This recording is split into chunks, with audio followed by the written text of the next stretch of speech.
Sa Good Vibes, mga parol ginparada sa Baguio City.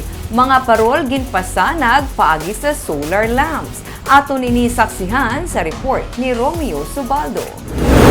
Nagserbi nga kasanag sa tunga sang kadulom ini mga parol kag lanterns nga bitbit sa mga estudyante sa Baguio City College sa ginpatigayon nga sanaaw nga parade of lights. Ang mga parol kag lanterns himo mismo sa mga estudyante kag ang mga parol ang ginpasanag pinaagi sa solar lamps. Kag ang magagmay nga mga lanterns ginpasanag naman gamit ang mga cellphone sa mga estudyante. Sunod sa kay Jerven Sioco, ang Governor sa Criminology Department, pinagi sa teamwork nahimo nila ang mga parol. Mga more or less 10 persons sir ang manpower sa ini nga parol. It is because hindi basta-basta ang pag-create ng parol. Nanguna-una makreate pa mga skeletal and also sa mga designs or concepts. Ang mga solar lamps, gindonate sa syudad, pinagi sa Tourism Department. Ang mga materials naman, ila sa mga estudyante bilang kabahin sa ilang school project. Para sa presidente sa Student Government sa BCC nga si Mark Lester Gonzales, hindi lang para sa parada ang mga parol. Matapos ang Parade of Lights, igahatag sa mga pamilya sa mga nabukid ng mga barangay nga wala sa supply sang kuryente ang mga solar lamps. That Pasko sang Pag-asa is tagaan ang mga chosen family or mga recipients sa pila ka areas diri sa Baguio City para ipa-feel sa ila nga ang kasanag this coming Christmas. And ang talaga ani is ang mga sa bukid nga area, sir.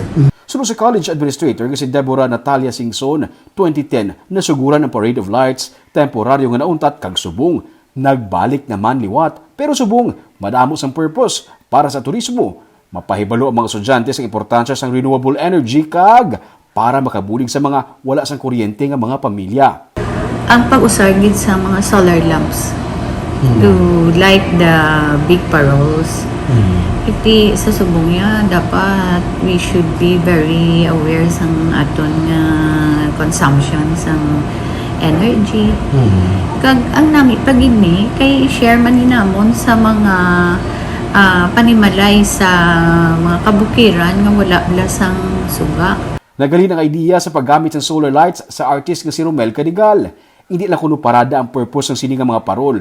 Ini magaserbi man nga pahanungdom sa tanan nga masami sa sini nga mga binulan sa Nobyembre kag Disyembre, masami nga ginaigo sang bagyo ang Negros. Luyag niya nga magserbi ini nga reminder sa tanan nga bangod sa climate change, nagalala ang bagyo nga nagaapekto sa aton gani nagakadapat nga mag-shift sa renewable energy. Kahit economic, kung ma-address ang climate change, siguro in the future, makaselebrate taguro Christmas nga lesser ang epekto sa mga bagyo sa kiti may knowledge lang about climate change. Doon mo na sa isa ka deeper nga sa nakita ko man nga kwansa ang sini nga akong cause. Sa madasod nga tuig, plano sa BCC kag Tourism Office ang bago nga mas patahumon kag mas pasanagon pagid ang Parade of Lights.